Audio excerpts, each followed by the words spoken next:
We're here 2 days before August and the period known as the Guns of August. And for those of you who are on the call and received my email, you know that the discussion I titled this evening, Silencing the Guns of August, or How Will We Silence the Guns of August?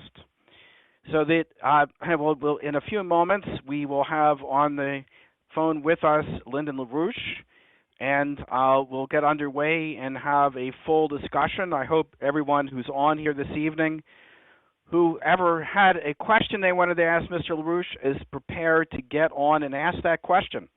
And for those of you who have not been on before, you will do that by hitting *6 on your phone, and that will get you in a queue, and we try to get to as many questions as we can in the course of the evening. And for those of you who are asking a question, we ask you to give us your first name and where you're calling from so we can get a sense of the participation in the call, and then to go ahead, make your statement, ask your question, and we'll keep the dialogue going. So if you're on the call here for the first time this evening, I'd like to welcome you. We've been having this call now for a number of years on Thursday nights, but since May, we've had the distinct honor of having Lyndon LaRouche personally conducting this discussion as a unique political dialogue. And obviously, under the current circumstances, where we are at the very end of the current financial economic system, we're at an enormous turning point in modern history. Having Lyndon LaRouche on this call is absolutely crucial for both our political movement, but also as a vehicle for intervening in the United States politically in terms of shaping the institution of the presidency, something that Lyndon LaRouche has been very much part of going all the way back to the 1970s. So here we are on July 30th. This is an historic moment. LaRouche's role is very crucial right now, not just in the context of the upcoming presidential elections, but that we are right now in a breakdown crisis. And so today alone, just to give you, for those who are on early, and this is John Asher here in Leesburg, Virginia. Mr. LaRouche will be up here in a few moments. We have today the special came on Independent Channel 4 in Great Britain on the question of the royal family, their connection to the Nazis. We have our enemies now are under the gun. We're shaping the issue of the presidency. Glass-Steagall is continuing to erupt in terms of a major issue, even on the Republican side, as some of you may have heard. And first and foremost, however, is the statement, which I'm sure we'll get to this evening, which is our focal point right now as a political movement, which is the danger of the Guns of August. Congress is going out here. Is leaving town right now, and leaving Washington, D.C., with Obama just pushing our nation and the world in the direction of a thermonuclear confrontation with Russia. And on our website, we have a statement entitled, "To Stop World War III, Hillary Must Expose Obama's Benghazi Lies." So I'm sure we'll get to that statement this evening. We'd like to welcome people back to the call. We'll be, in one moment, switching over to Mr. LaRouche, and that at that time we'll be turning on our recording device, and then we'll be opening it up for questions. So again, I'd like to thank everyone for getting on the call this evening. This is John Asher in Leesburg, Virginia, welcoming everyone to the 11th Fireside Chat with Lyndon LaRouche. And it is now 9:05, and we're going to switch on our recording, and we're going to get Mr. LaRouche up here in 1 second.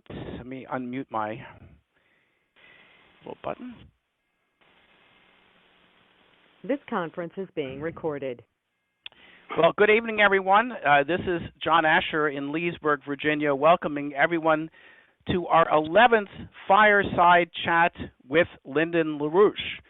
And this is a unique opportunity for everyone throughout the country, and we've had hundreds and hundreds of people on here every week to participate in the process of shaping history. So I'd like to welcome Lyndon LaRouche back with us. Lynn, are you there? Can you hear me? I can hear you, I think. Can you hear me? I can hear you loud and clear. We have a good connection. Very good. Okay, excellent. So, Lynn, I'm going to ask you, first of all, would you like to make some preliminary remarks to the folks who have assembled on the phone with us this evening? Well, in a sense, yes. There are also some options available, but the point is we're getting very close to a countdown toward thermonuclear war. What makes this so significant is the fact that we're coming toward the beginning of August, the opening of August. And that point is the time that the Congress more or less tends to shut down. There have been exceptions to that in history, of course, as some of you know. But the fact that Obama is now the president still, when the Congress is not really in session to call him in check and keep managing him, the danger is now that Obama will use the occasion to actually provoke a thermonuclear world war. And that it has been his intention. It's associated with his ties to the British monarchy, and that's the danger. Otherwise, there are preconditions which would tend to promote warfare of that type, global warfare. And that's what we have to prevent.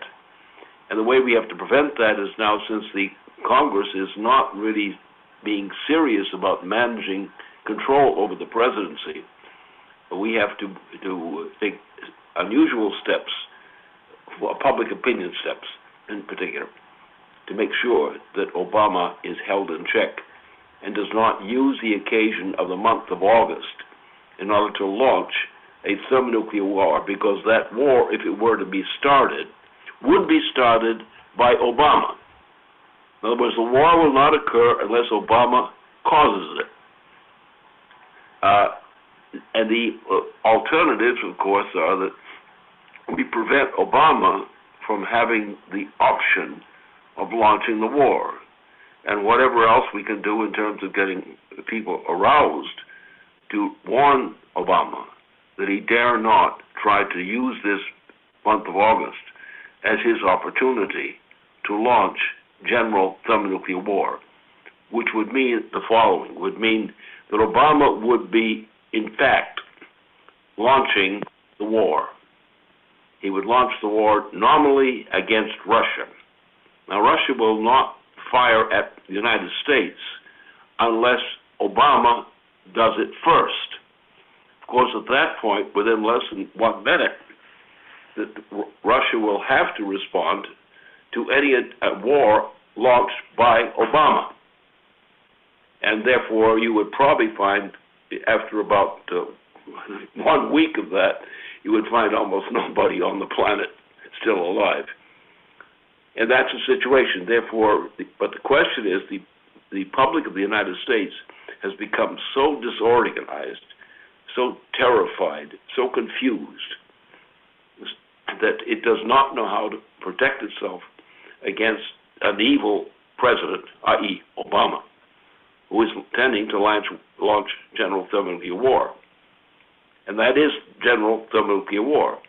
It's intended that Obama will launch the war and that Russia will be therefore immediately forced to take countermeasures. And with that encounter, there's going to be very little life, human life, left on this planet, unless we prevent that. And the place we have to prevent it is inside the United States. Get Obama get him out, get him under control. And that's what we are. And so therefore, we have a lot of things to discuss, but that's the number one thing which has to be considered.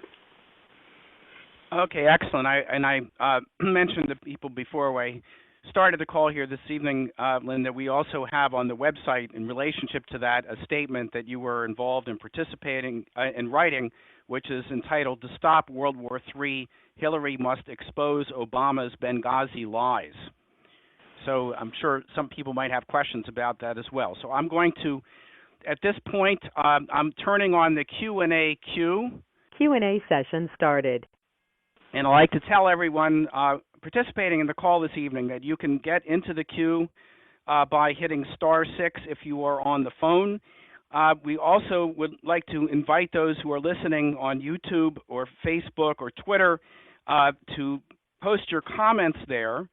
And by doing so, you will be able to also get your question read. We really encourage people to participate on the internet as well. So for those of you who are asking questions, please give us your first name and where you're from, because we'd like to know, the breadth of our participation from around the country. And I just would add that people who are asking a question on the phone, please do not use a speakerphone. Speak directly into the phone so that everyone participating will be able to understand your question clearly.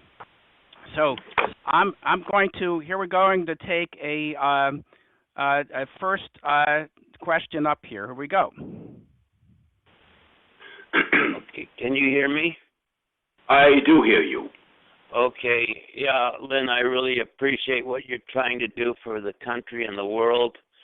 I just wanted to ask you, doesn't Congress even care about this extinction of the whole human race, or they just want to let it slide, or they go into their bunkers and the heck with everybody else? I would say that the problem is, when you go into a warfare, generally one side at least, or two sides, really rally themselves to launch the war. The problem here is that there's a certain confusion about this. Now, I'll give you an example of what very, very typical evidence of that. Hillary herself. And Hillary is actually an agent of Obama right now. Ever since the things that happened in North Africa. She capitulated to the president, Obama at that time, who was ending his term of office then at that period. And she covered over the assassinations, the fact of the assassination being organized by the order of President Obama. And there were a number of official people who were assassinated at that time because Obama allowed it to happen. And that's the point right now. You've got people who have got different opinions, different outlooks, but they're not looking at reality. They simply say, no, it's not going to happen. They say it to themselves.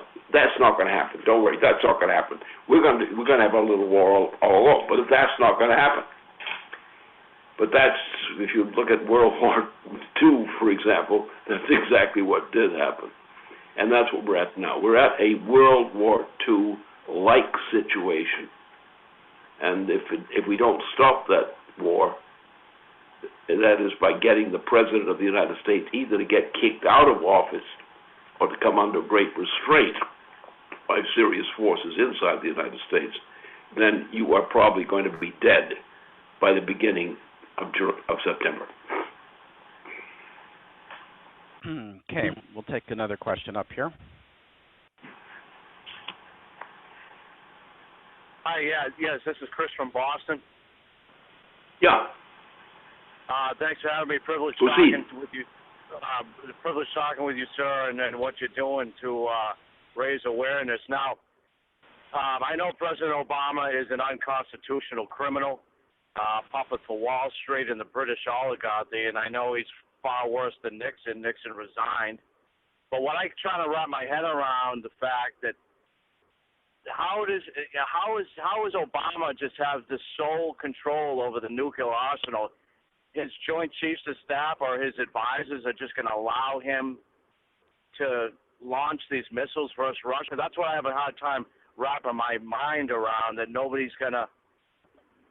that he's just going to have, full power to do that. Maybe you could kind of explain to me. Maybe you have already. I apologize if I don't understand. We have a change in the Joint Chiefs of Staff. We have a change of the committee, of the body. And when the change in the body occurs, then the incoming crowd, which is already packed up to do the dirty work of Obama, comes into power. And that's what the problem is. So you have two things. The Congress in itself, it generally goes out of business at this season of the year, in the month of August, and goes into somewhere like my birthday on the 8th of September. And it's that period, under a case where you have an evil president, actually, with a largely evil body of persons representing his administration, and these guys go ahead and push, and you have some people holding back in the Congress to not, to prevent that from being put through. You get the war, and what happens is very simple: is Obama launches war in the month of August.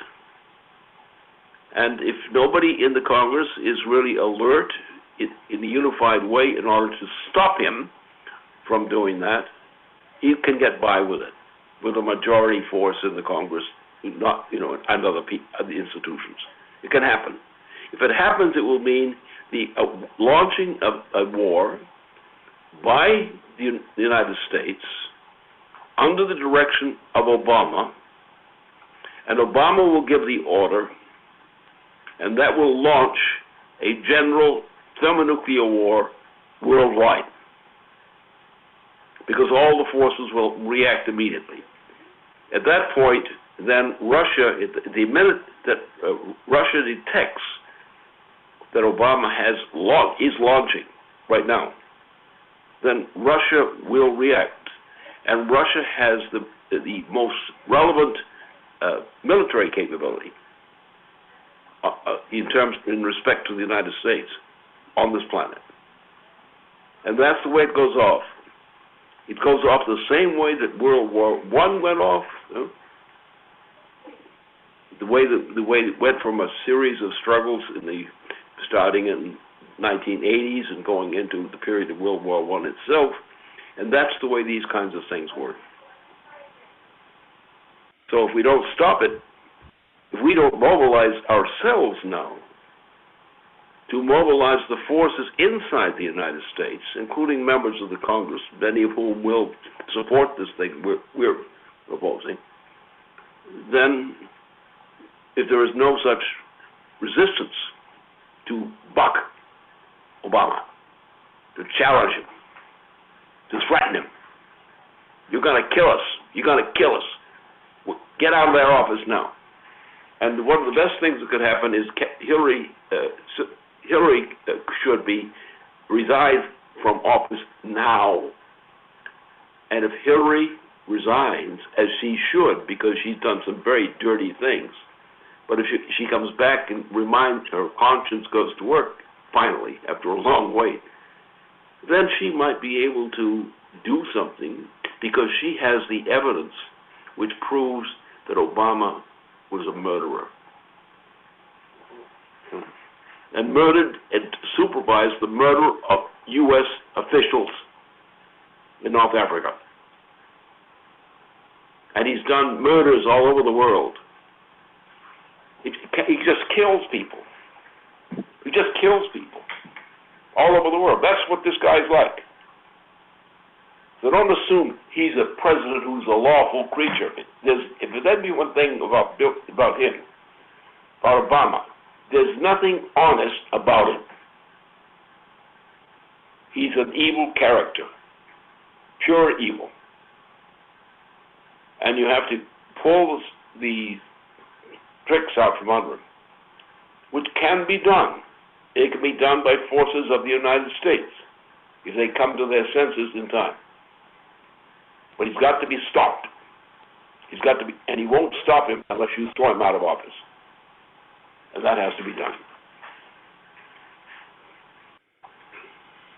Okay, here we're going to take another question up here.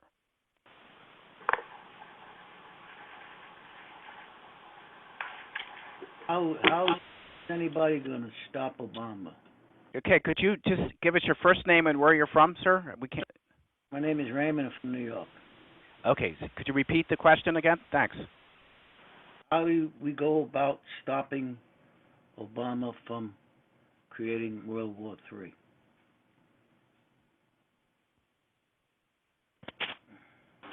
Such as those in the Congress and other concerned people, voices that are concerned voices, and there are some, members of Congress, people of great influence. There's also international influence, which added to that can be effective.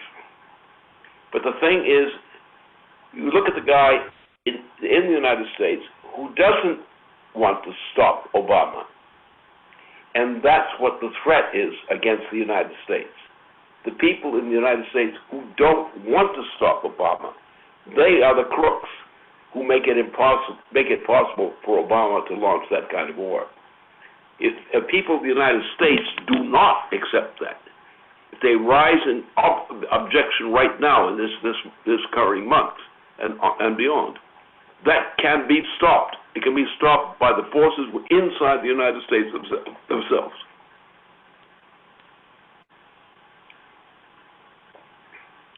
Okay, and let me tell you, you can get into the queue to ask a question by hitting *6, and that will put you in the queue to ask a question.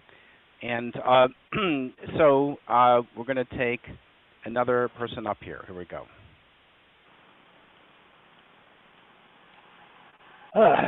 Good evening. Good evening. This is Rod from Brooklyn. Good. And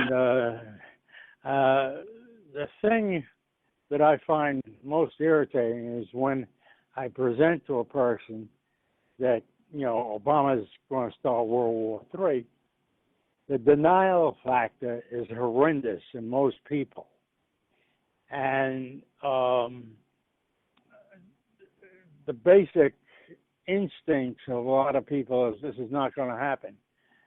But the other thing is when I introduced the Glass-Steagall Act, I got a reaction from one individual on the street, Wall Street, that, we were too late with the Glass-Steagall Act. In other words, they put through a lot of legislation to try and prevent the Glass-Steagall Act, various amendments to various bills. Now, these two items in tandem, it's hard to get over to people exactly what's happening, even though they see the American actions in the Ukraine, etc. So, do you have any suggestions as to what additional ammunition we could use to try and talk to people so that they will be able to do something about this? Well, there are a lot of people who really want to do that. You've got a great increasing number of people who are, determined at various levels, increasing levels, to get Obama thrown out of office, to stop him in one way or the other. You have members in the Congress, important members in the Congress, who are already committed to that. Now, they don't go around the street and saying, we're going to throw this guy out of office. What they do is they take their position from the standpoint as in the Congress, for example. Or there are also some people who are not in the Congress, but they're parts of the governmental system. And they have strong opinions. Now, it's a question of organizing the forces which are already willing to prevent Obama from doing this, but they're not organized sufficiently well. It requires a sort of unification. What I've been looked at, is the fact that, if Hillary Clinton, who's guilty of all kinds of swindles on behalf of Obama, she really has been Obama's stooge. And we have on the record that she committed a great fraud and covered over Obama's actions in causing the assassinations of leading representatives of the United States of the United States system. Huh? So, therefore, the evidence is all there. And all you have to do is get people aroused to this in a concerted way. And once they believe that you've got enough people going, they will do something about it. They will raise their voice. Because most people don't like this stuff.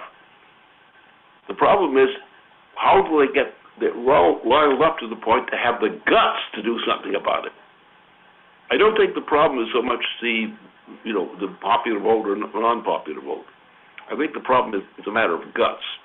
And we've seen the citizens of the United States acting in a good way before, in stopping wars, for example, repeated preventions of wars, which were coming down on us, and key figures like general officers and things like that had actually intervened to prevent the war from occurring.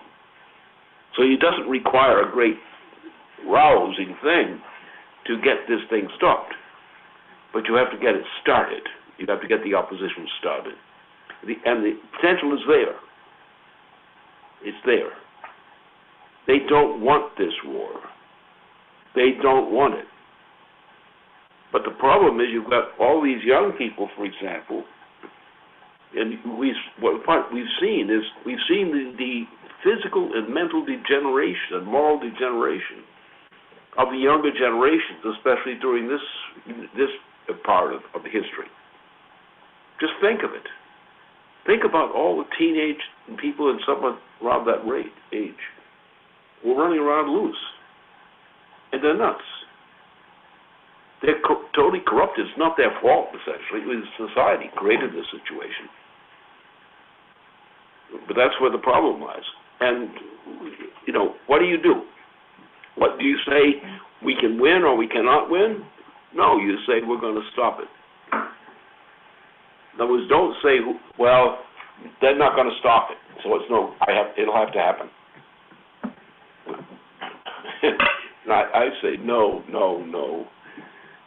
If it shouldn't happen, we have to do everything we can to prevent it from happening.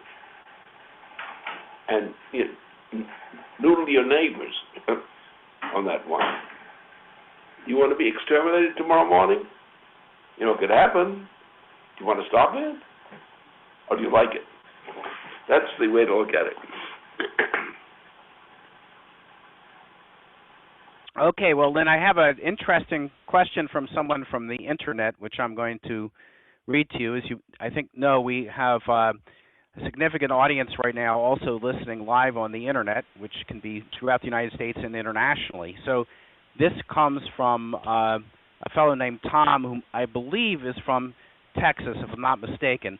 But here is the question. It says, I have a question in connection with what you have previously referred to about individuals using universal ideas that can intervene in history, as you have done, and earlier in human history as Plato, Cusa, Kepler, and Leibniz.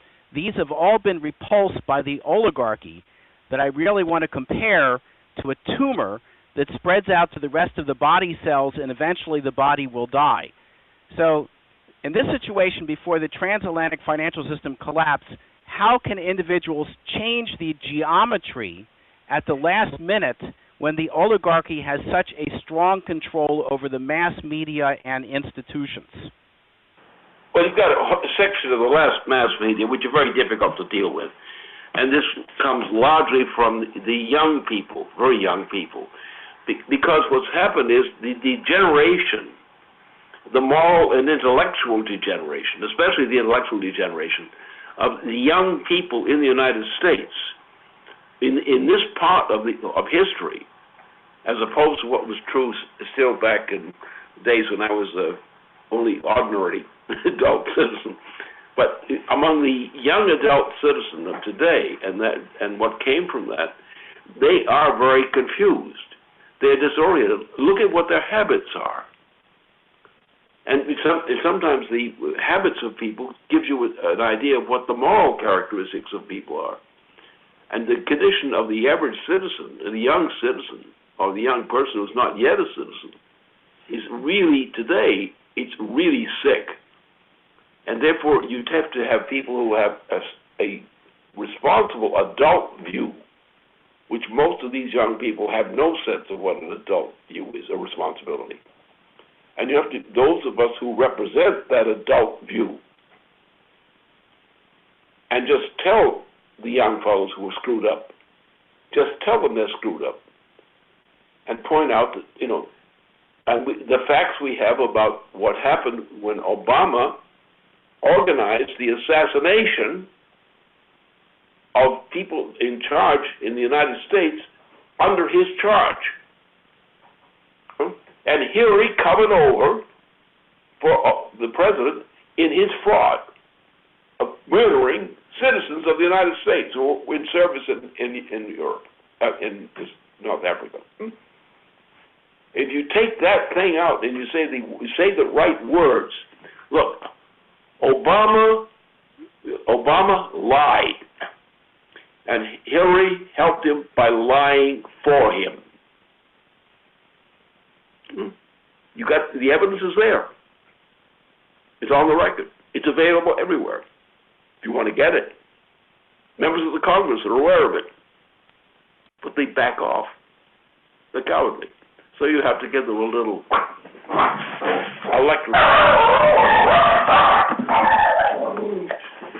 little shock. We must have had a congressman come in there, Lynn. What? Must have been a congressman who showed up there. The dogs got agitated. I'm sure of that. No, it was okay. All right. Okay, very good. So we're going to take another question up here. Here we go.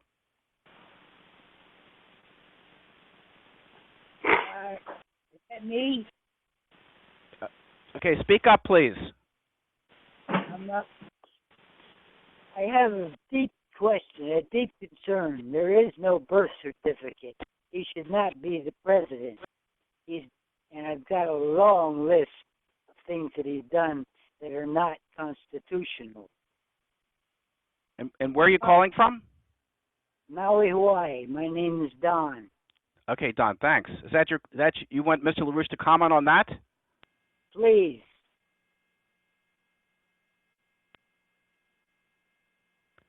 Right.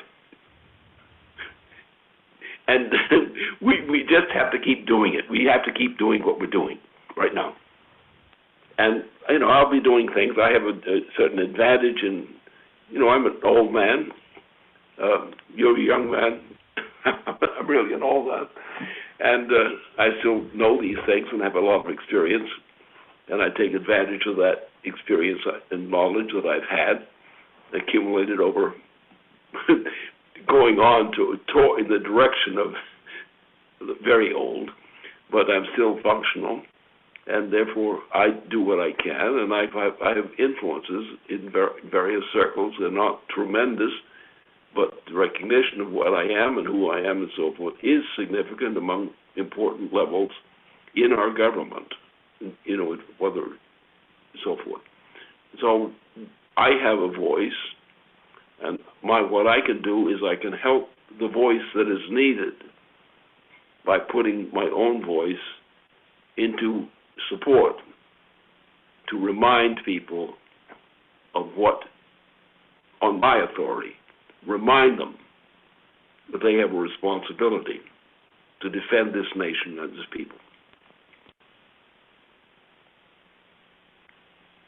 Okay, and I think just for everyone on the call, I said this at the very beginning before Lynn got on, before we turned on the recording, that there is a statement that part of what Lyndon LaRouche has referred to, and what everyone in this call can do, is to circulate the statement, which was done in collaboration with Lynn, entitled "To Stop World War III, Hillary Must Expose Obama's Benghazi Lies."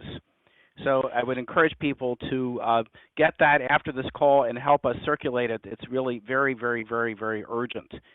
So we will take another question up here. Here we go. Yes, this is Wayne from Virginia. Ever since Daniel Burke's question to Hillary Clinton about reinstating Glass-Steagall, a lot of things have been going on. It really set off like a firestorm.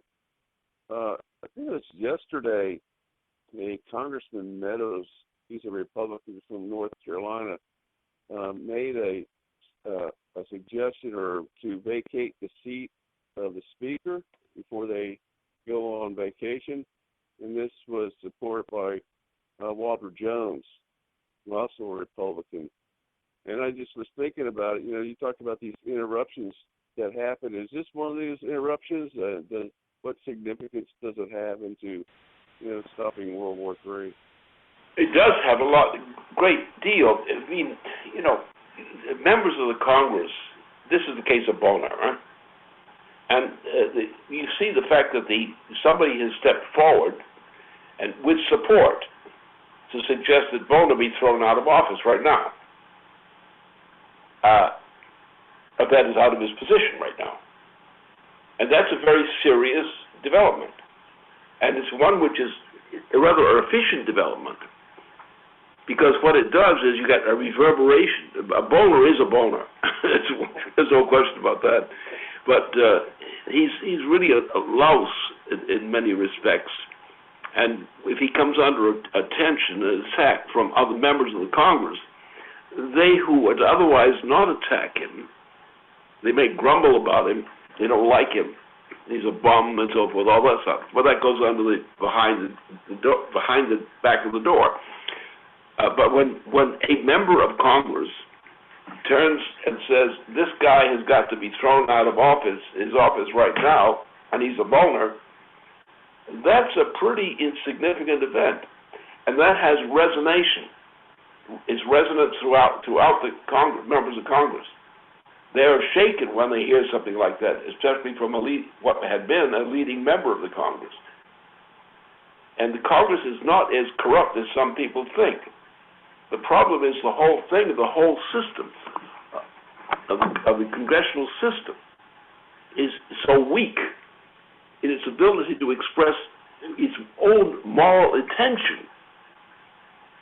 The number of members of Congress who will actually go against their own conscience in order to go along and get along, that's a big problem.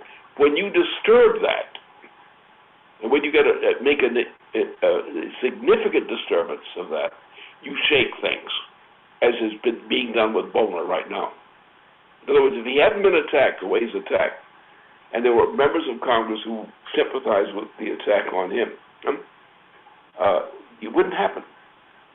But now, it could happen. It could be even a likely development. We'll have reverberations. Whether it goes directly to getting him thrown out of office, it'll have reverberations. Not all members of the Congress are crooks. They're just a little bit cowardly. Okay, well, I have a question. We've got a number of questions tonight, Lynn, from the internet as well. So there's one person who actually sent in a series of questions, but one I know I've been asked, and you've been asked repeatedly earlier, but I'm going to put this question out to you. It's from Brandy, and the question is the following. I think all the killings going on in the States with police warring against everyday people for minor driving infractions, that Obama will use this as a ploy to declare martial law and never leave the White House. He's pretty much made reference to that idea by saying if he could run for a third term, he would. That was what Obama said the other day. What better way never to leave office than by declaring martial law? Then what? It would be total chaos here in America, no doubt. That was the question. The point is very well taken. But the Obama's power in this matter is not what it might seem to be. If the people of the United States decide they've had more than enough of Obama, and when they are now becoming more and more enraged against Hillary Clinton, that's an important turn. Now, Hillary's been lying her head off. There's no question about it. And she's been lying her head off because she's been, for a long period of time, a stooge of Obama. Now, she was the so-called leading candidate for position in the Congress, for her position in the Congress, and wanted to be president.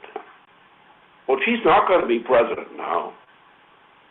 She has no, unless Obama were to force her in on that, she would never get elected now. Her vote, which was significant in a certain way, in a shadow vote, is now dwindling, and she's more and more falling down. Now, so all she has to do, she can also be exposed legally for the fraud she has committed. There's the fraud, the lies she delivered to cover over Obama for Obama's lies. In other words, she's been a stooge for Obama all this time period. Now, most people who thought were supporting her, as supporting Hillary, are the enthusiasts, don't like that. They don't like to have to face that Hillary has been a liar. We're plastering it all over the place. Just evidence, it's just plain facts on the record that Hillary lied. And she lied to cover over for Obama, and what Obama did in the supporting the actions of murders of leading people stationed in North Africa.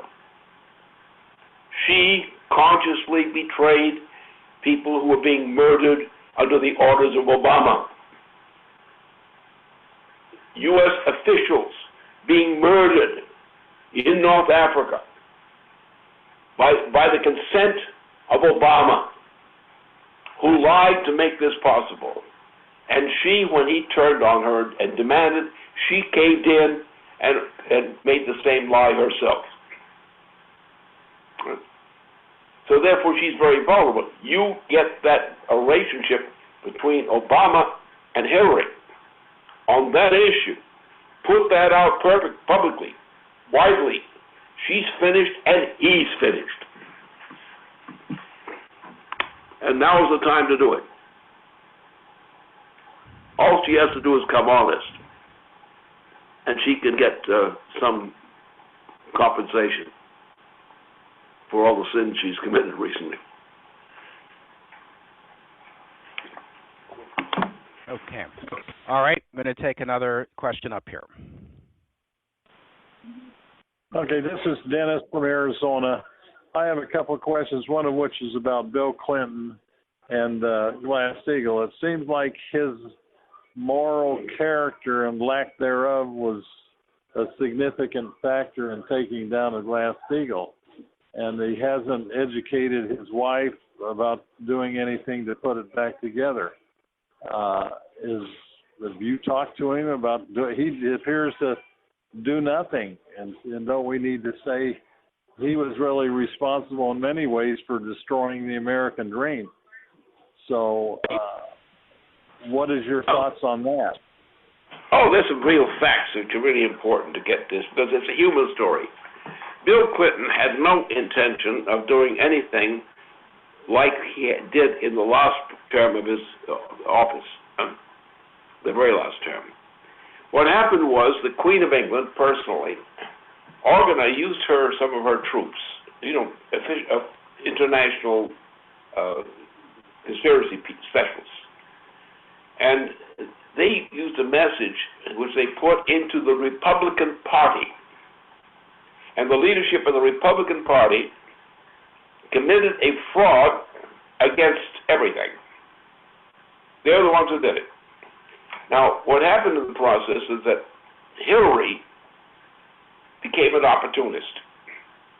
When Bill was threatened with this thing that was set up against him, it was set up against him. His vice president at that time was one of the key figures who set up the operation, for which he was blamed. But Hillary also had these queer attitudes. And so, therefore, by the time he was about to leave office, I mean, everything he had done in his second term and everything he'd done in behalf of his first term in the presidency were just shattered. He gave up. He got no support from his circles. He gave up.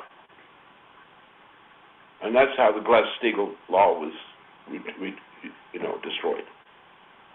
And she was a key figure in doing that.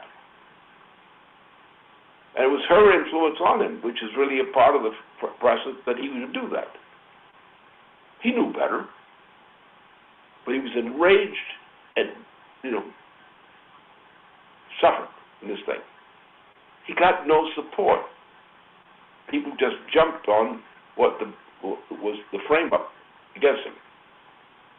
He became enraged in that way. And it was the Queen of England who orchestrated this, and the Republican Party at that time who set the operation up.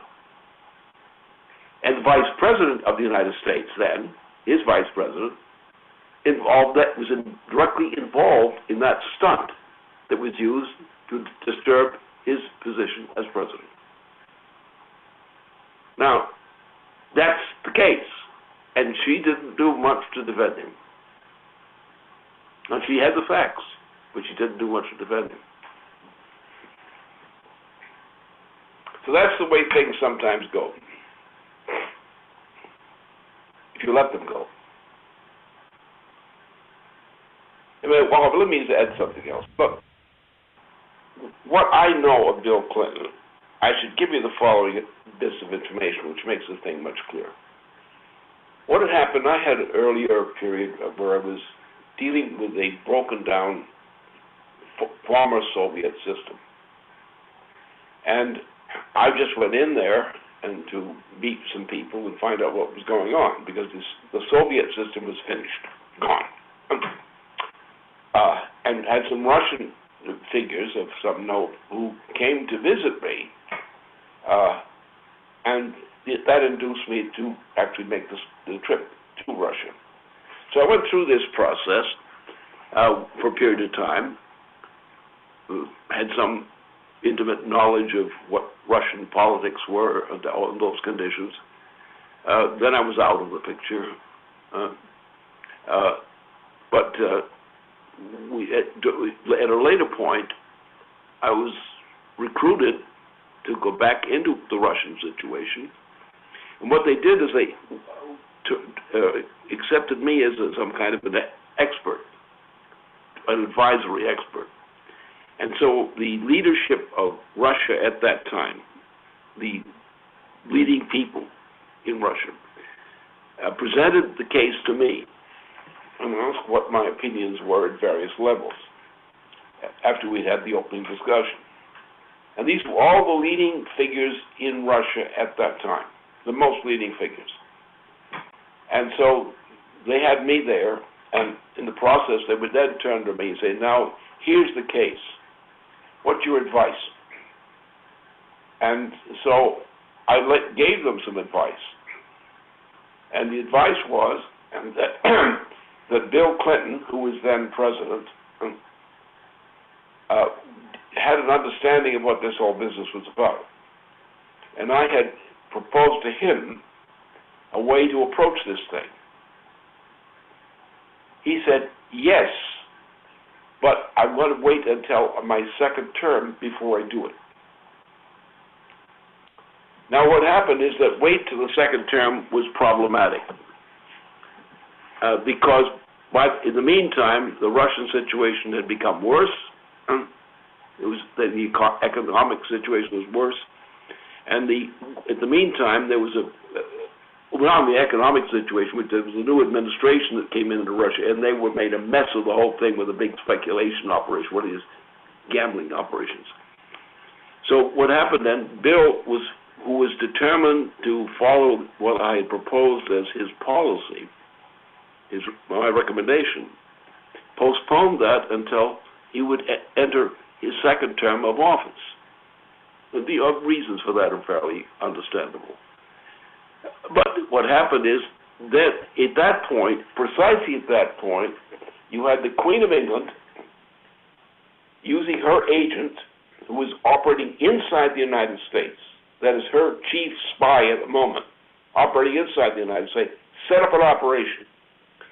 The operation was set up by the British Empire, that crowd, by the Republican Party leadership.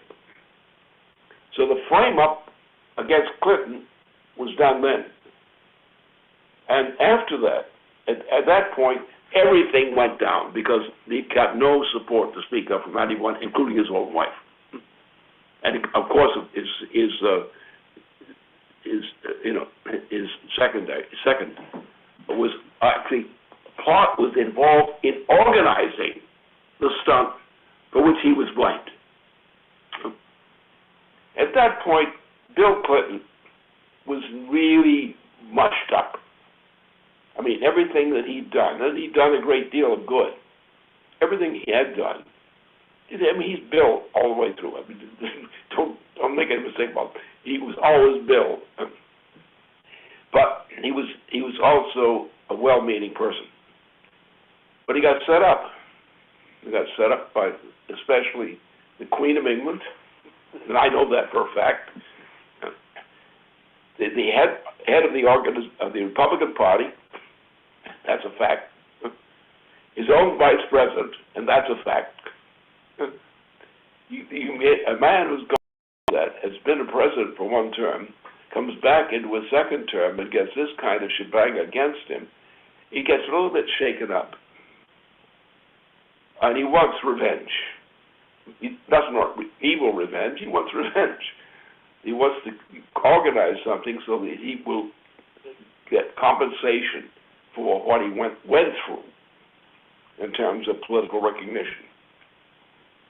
And therefore his wife was the one who was in there, and she was, what you see the difference between Bill and his wife now and then, it gives you a lot of explanation of how things work out. She does not have good judgment. But that's the case. And if you understand these factors, then these other factors are there. But you have to understand the Queen of England. You have to understand the special agent of the Queen of England who organized the operation against Bill Clinton into the United States, who used the leadership of the Republican Party as his instrument for this process, and so forth and so on. That's truth. That's fact. And when you take these things up, you just have to sometimes look a little deeper and find out what really the truth was, as I just indicated now. Lynn, just one point. When you are referring to the agent of the Queen, are you referring to Ambrose Evans Pritchard? Yeah. Okay. All right. Excellent. So, all right. I think that makes it very clear. All right. We're going to take another question up here. Yes. Hello? Hi. Am I up? Yep, you are. Uh-huh. Sorry. My name is Andrew. I'm in San Francisco, California. So I hear LaRouche talking a lot about the young people in the country and what they can do. And being young and being around all the young 20-year-olds that are around that are just being numbed by the sugar and the meds and everything else, unaware of what's actually going on.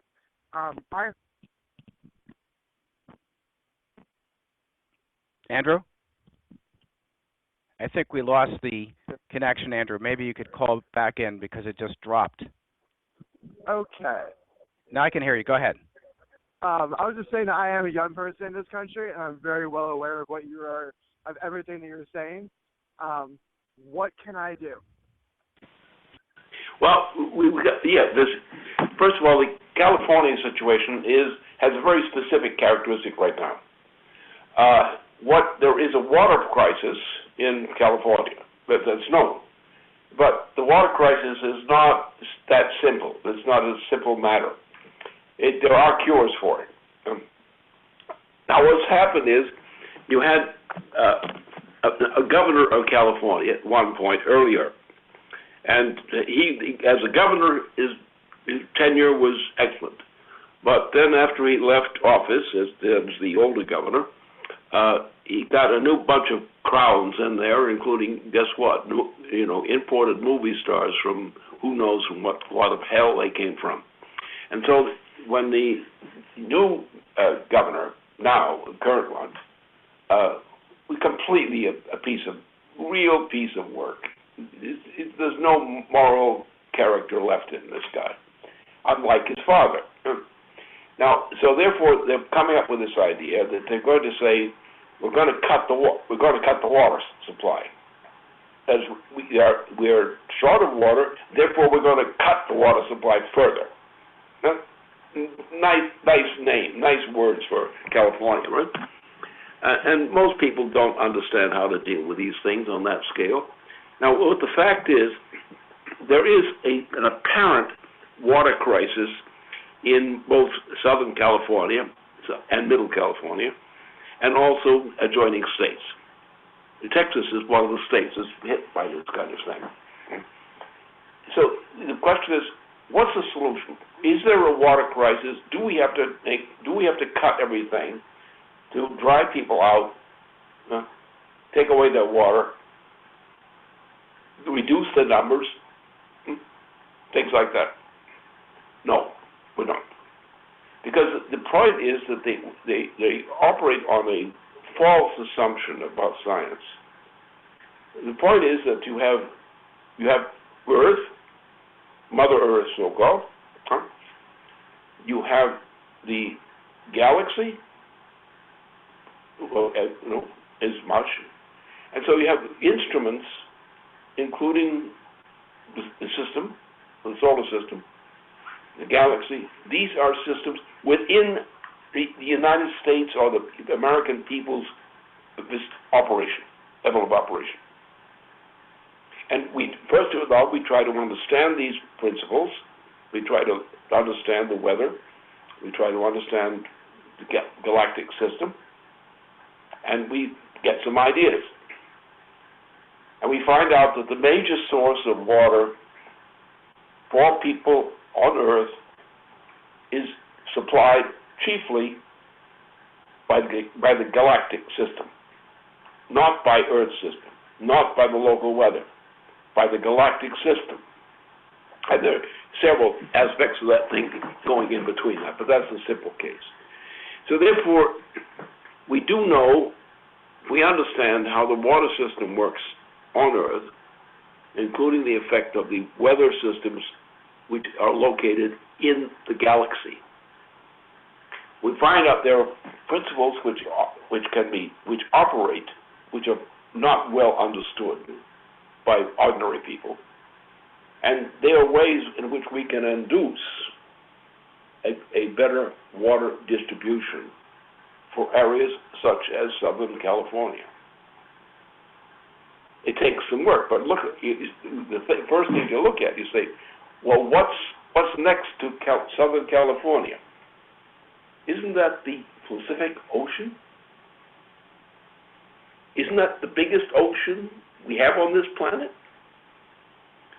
Don't we have a weather system which operates on the basis of the circulation of moisture from the atmosphere above California, above the western states of the United States? Isn't that what we have? What's the problem? Well, we have to induce the application of moisture to make it come rain, because the clouds are going over at high levels, but they're not dropping the rain. And there are ways that mankind can deal with that problem. And so thus the problems we're having today largely are a worse than ignorance. And what's happened now is you have a policy which is the policy of the incumbent governor of California. It's a policy which comes from the Queen of England. It's a policy of saying of the green policy.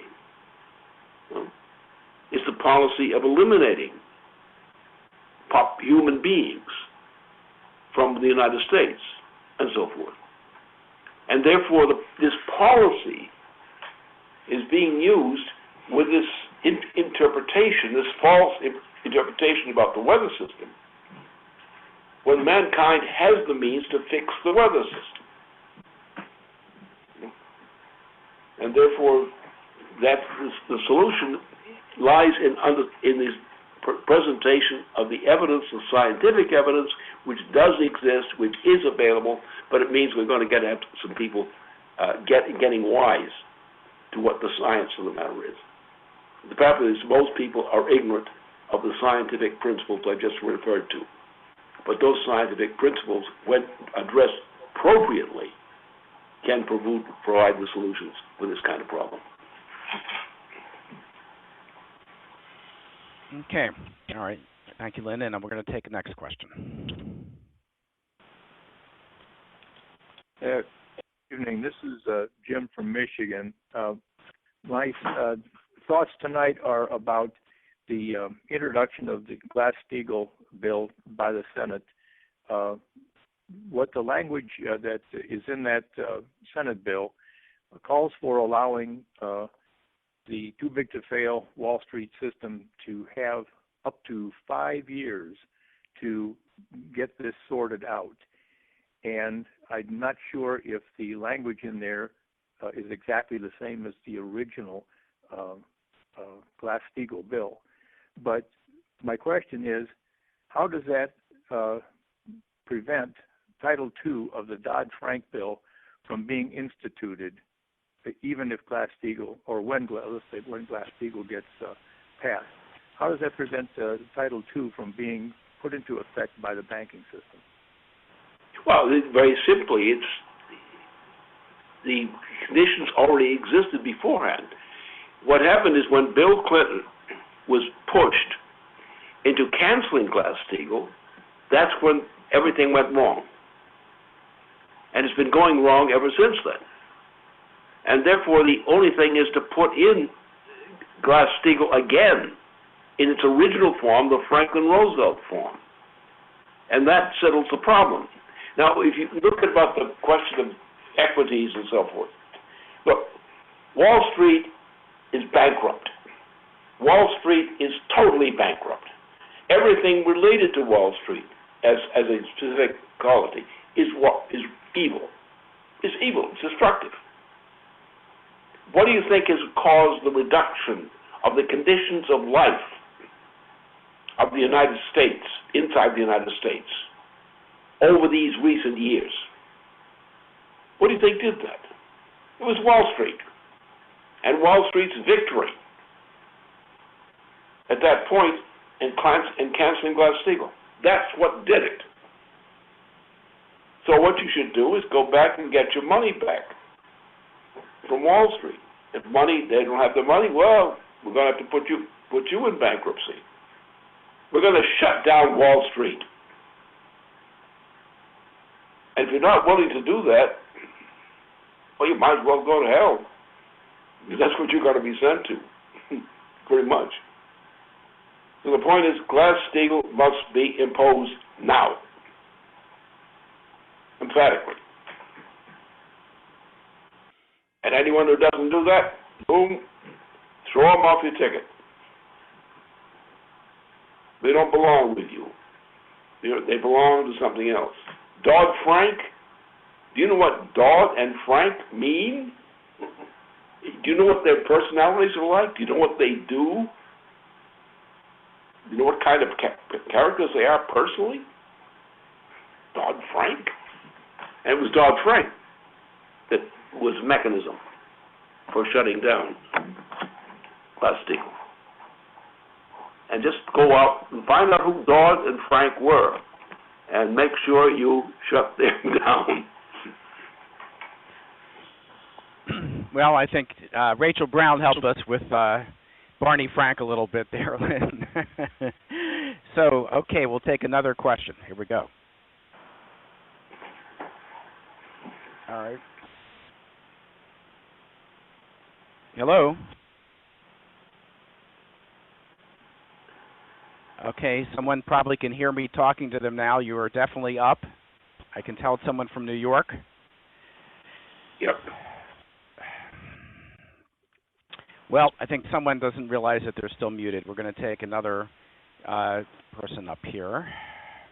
Here we go. Yes, hi. Can you hear me? Yes, Great. Yes, hi, Lynn. It's Alvin from New York. You were talking earlier, this is what prompted me to get into the queue, about young people and kind of, summarizing their condition. And I'm here in Manhattan and a part of the chorus. But earlier this week I had the opportunity to sit in for part of the day of a class, a summer program that the Foundation for the Revival of Classical Culture is holding. And with that, I understand now there are about 20 young people ranging in age from 12 to 19 years old. And I was able to sit in and see these young people with a good teacher in front of them begin the process of forming a chorus and working through music and sight reading. Also then on the break before their next session, I saw the kids interact and how they went to their devices and went to their games and even started playing popular music. It's a very interesting thing that I was watching. Then the afternoon class began around, at least for the portion I was able to sit in on before I had to go back to work, dealing with Platonic ideas and the Menno's book. I don't know where it went after that. But you could see the both ability and desire of these young people who are otherwise probably have a host of issues and problems that the culture has put upon them. But you see them without any great effort, I was very surprised to see, really rise up and concentrate and use their minds. And it was just a wonderful experience and something that I wanted to share with you, hear what you had to say about it, because we talk about the future and we know, or at least I'm learning, that others know how to provide the education that is truly human and how all respond to it. So it was a very uplifting experience for me. I wanted to share that and hear you elaborate. Well, what we've been doing for the past several weeks on each Saturday afternoon, we've been having a program which starts before the discussion period with a classical musical toning program. Now, the thing is still in process. We're putting some more, bringing some more people who are professionals into this picture. And because it's only when people understand the principles of this picture that they're able to achieve the intention they want. It's called the question of placement of the voice. Now, what we're doing, especially in Manhattan, is to stimulate the development of senior people who are senior musicians or quasi-senior musicians, and other people who have a strong propensity for learning how to do the right thing the right way, and building that up for the Manhattan. Now, we're concentrating naturally on the west side of Manhattan, that famous area, and where we're doing it. But what we're doing is now being organized more fully, and will be more and more extended week to week as this thing goes ahead. But we are in that process. We are going for really a profound classical voice placement program, and it's working.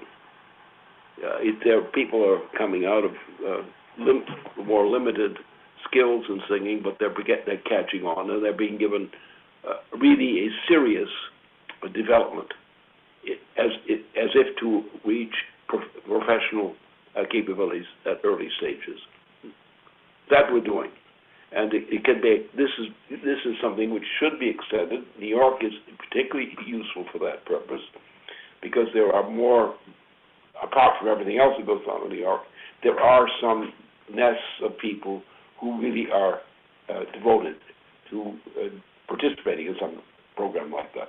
And that is really the source of the moral factor which is required to improve or reinstore some of the things that Manhattan once had before.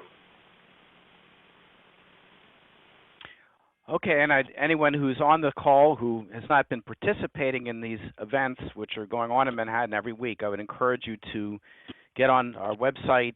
You can contact Lynn Speed and others in our New Jersey office, but as Lyndon LaRouche has indicated, he is speaking every Saturday to an event which is, of course, also on LaRouche PAC. So we'll take another question up here. This is Ken Swanson from Moline, Illinois. ISIS was created and run by the CIA. ISIS is the CIA Arab Legion. Yeah. You got it. You got it. That's right. Okay. That's a fair. I was just saying that's a very fair description. Okay. All right. Here's another person. Hello. Yes.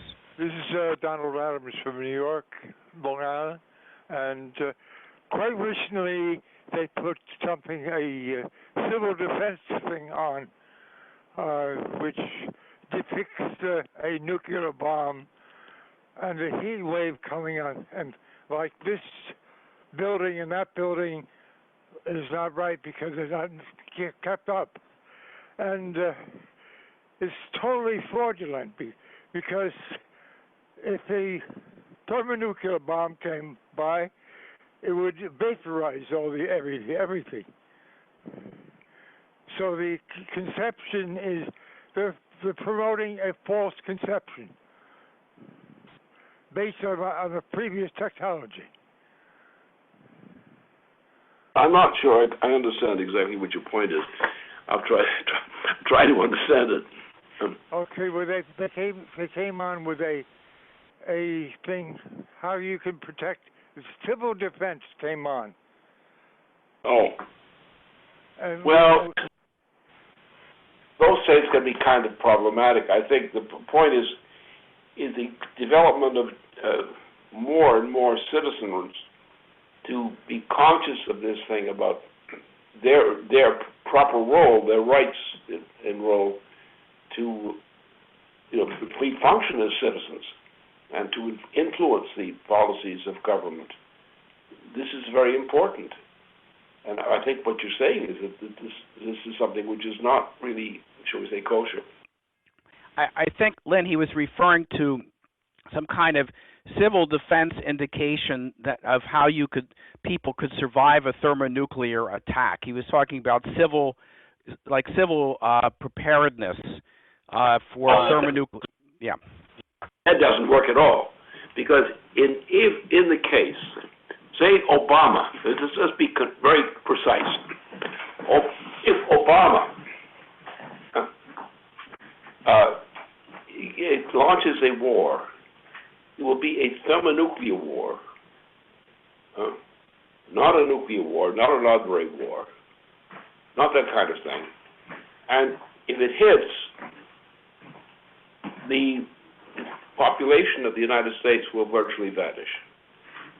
And that could happen between now and the early autumn of September. It could happen between that interval.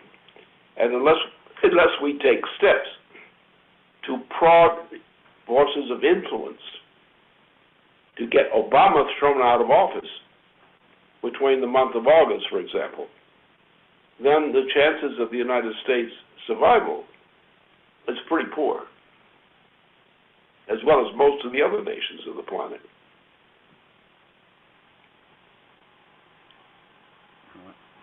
Okay. We have another question up here.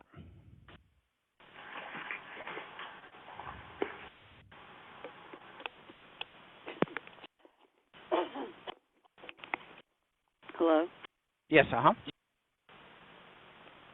Go ahead. Speaker. Go ahead. Amanda from Reston. And my battery's about ready to die. But Lyndon, have you talked to Hillary? Does she understand that her exposing of Obama could save the world? Is she that fearful for herself? Well, I think no. I think she's really. I think she's, shall we say, badly mixed up. But she had stubborn attitudes always, which we should show. For example, at this thing where she was refused to acknowledge the matter of Glass-Steagall, and just not responding to it. And what she's been doing is it's really a fraudulent operation. She's a stooge for Obama. That's the plain fact of it. Remember, she was in service to Obama, and then in the point when the thing occurred in North Africa, where our representatives there were assassinated with the consent of Obama. And she was about to tell the truth, but when Obama interjected, she lied. And she's been lying on behalf of Obama pretty much ever since. And that's where the problem lies. She is not an honest person. She's an opportunist. And she says things which she herself must necessarily know are false. But she's a stooge for Obama. And you want to place the blame properly, Obama. Obama should be thrown out of office right now. And she could throw him out of office. She has the knowledge and the evidence, the voice that would throw him out of office right away. She's covering for him. She's his stooge. If she stopped being a stooge, we could get out of this mess.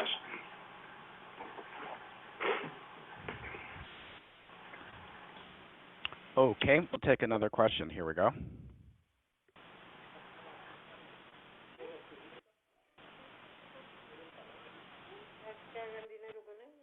Hello? Well, I think the gentleman must have stepped away from his phone.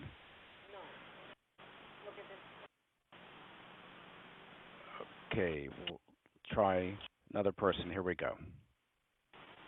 Okay. Hi, good evening, everybody. Sarah from Florida. I just want to remind everybody that by removing consent of the governed, because we the people are all Americans, we're all the people, this is very important, either by petition or by, making posts, etc., making the awareness to stop the drums for war. It affects all of civilization, not just America. Another important thing is that USA is a corporation. It is controlled by the IMF, so it's more than just the sitting presidency. That said, all war should be closed down in regard to international community stepping forward, not just Americans.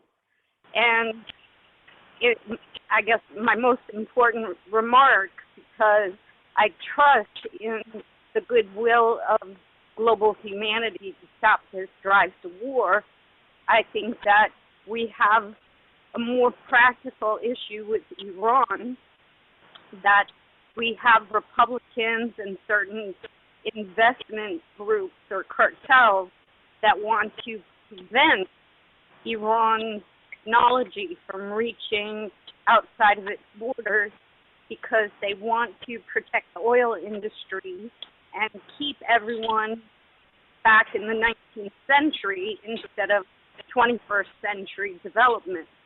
So if Lynn could remark on that, how we can collectively protect the new technology. Okay, all right. So I think the question in there, Lynn, was a little not too terribly clear to me, but she was asking about Iran, I believe. Well, it could be, but I think the thing is more generic than that. The problem is this goes down to a deeper problem, which I think many of the people listening may not have resolved. Well, I know this stuff, but it's technical in a sense.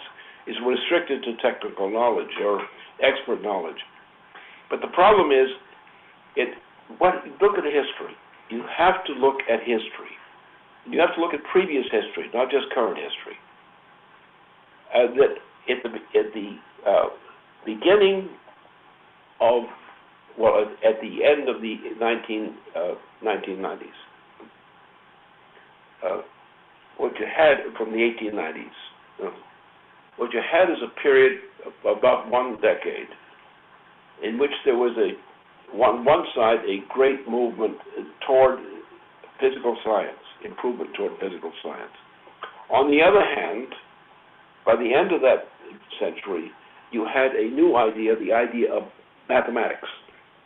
In other words, the idea of science was replaced increasingly by mathematics. This occurred during the course of the 20th century and has continued since that time. This process has caused a degeneration in the ability of the people to understand what physical science is and to understand the meaning of their lifestyle. They can't explain why certain things happen to them.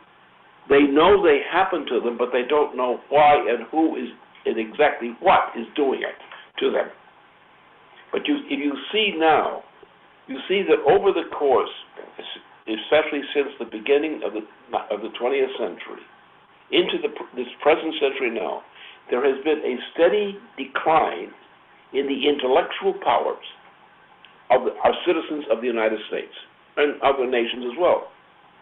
There's a global tendency to an ideology which destroys the ability of the human mind to understand what a human mind is. What we must do, or let me add this one thing, is that was not the case in the 19th century.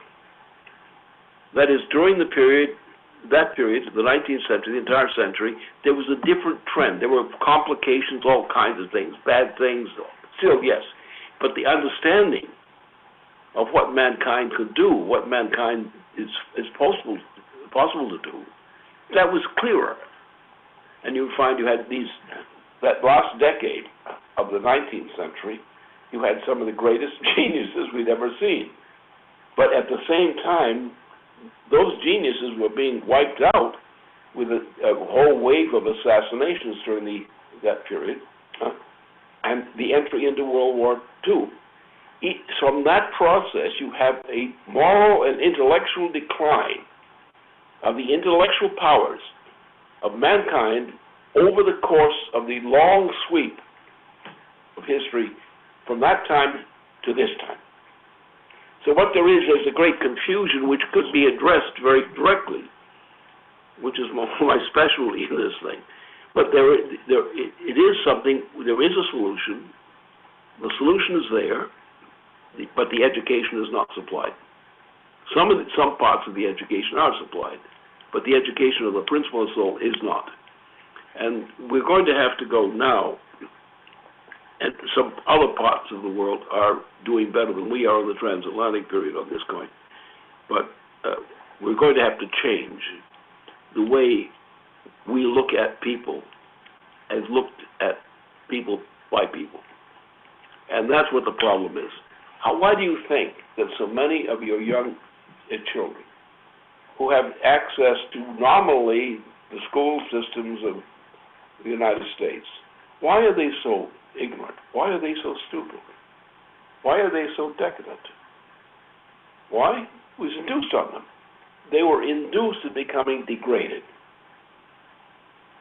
And as you get older people, relatively older people, generally recognize that there's been a degeneration going on. they find that their own children are degenerate relative to their behavior, their understanding, their outlook relative to their own generation or relevant to their grandparents' generation. And that's a result of a process, the process of miseducation, which has become systematic in the United States, beginning with the beginning of the 20th century. And it's been getting worse ever since.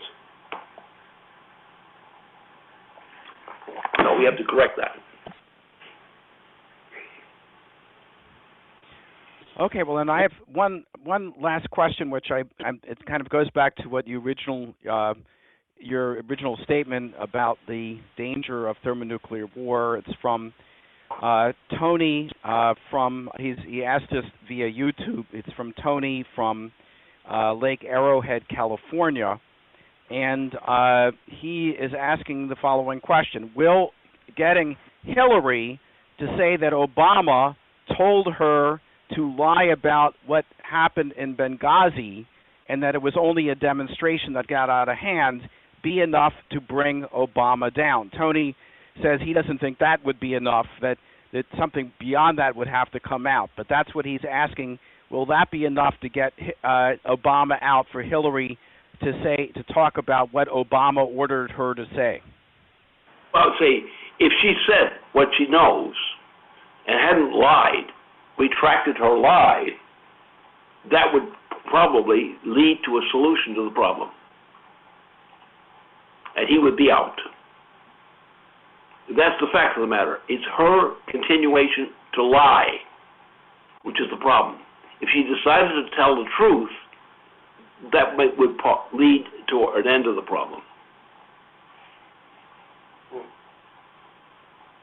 The problem is she still lies. That's the problem.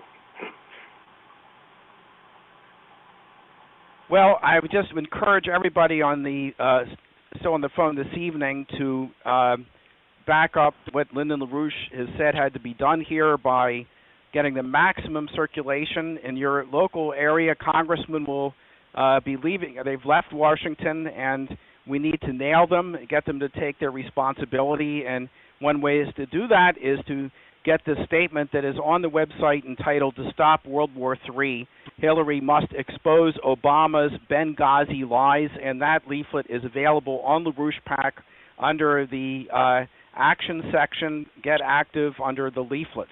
So we'll get that out in our message to you tomorrow. So, Lynn, would you like to make any final summary remarks here to the activists and members on the phone still here this evening?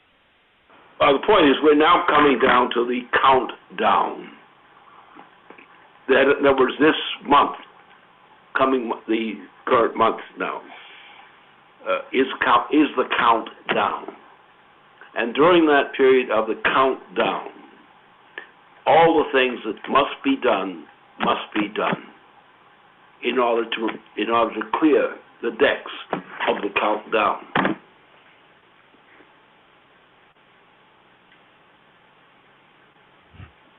All right. Well, I think that is absolutely clear, and everybody on the phone, we have our marching orders here. So let's get to work, and we're going into August this Saturday, and that's our call for this evening. Thank you very much, Lynn. This is going to conclude our 11th Fireside Chat with Lyndon LaRouche for July 30th, 2015. Thanks very much, Lynn. Thank you. Okay, good evening. Good night, everybody. Your conference recording has stopped.